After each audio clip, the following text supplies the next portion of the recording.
Self-control. Proverbs 25:28. Like a city whose walls are broken down is a man who lacks self-control.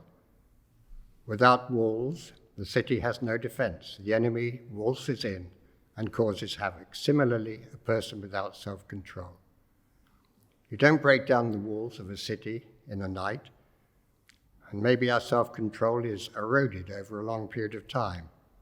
Or maybe there's a sudden, unexpected lapse.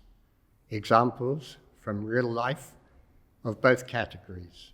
In the Bible, lives blighted by lack of self-control include Moses, Samson, King David, King Solomon, in history, Alexander the Great.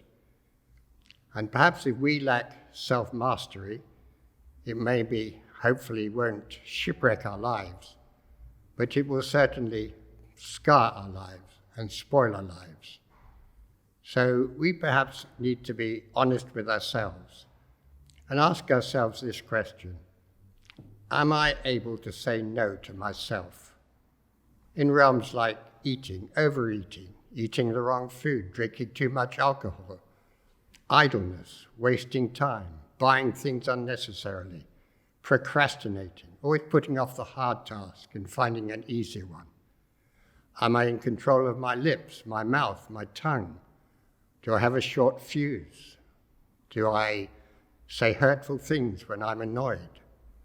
Am I in control of my thoughts?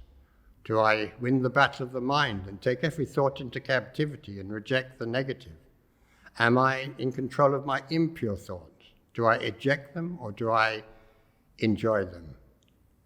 The good news is that the fruit of the Spirit, and self-control is one, they're not achieved by self-effort. You don't hear the branches groaning trying to produce fruit. The branch just has to stay attached to the trunk. It's no use me saying, I'm going to fill my life with love and joy and peace and grit my teeth. It's not produced that way.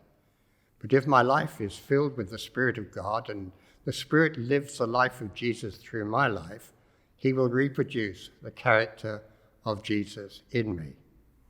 In my 29 years BC, before I found Jesus, I learnt of the bankruptcy of my own willpower.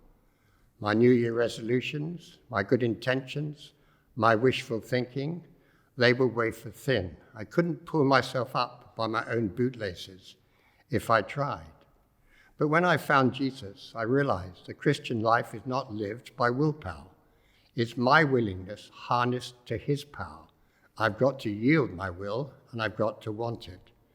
And Jesus teaches us to live the exchange life, to trade in our weakness for his strength, to trade in our inadequacy for his sufficiency. Over and over again, we can say, if we like, Lord, whatever the demand, whatever the difficulty, whatever the test, the temptation, or the trial, we can say, Lord, we can't, but you can, and he'll come through for us. We find that the key that opens the door to victorious Christian life is dependence. We learn to cling tight and lean hard, and he will produce the fruit of the Spirit in us. We very rarely control our circumstances, but by God's grace, we can live a life of self-control. Thank you.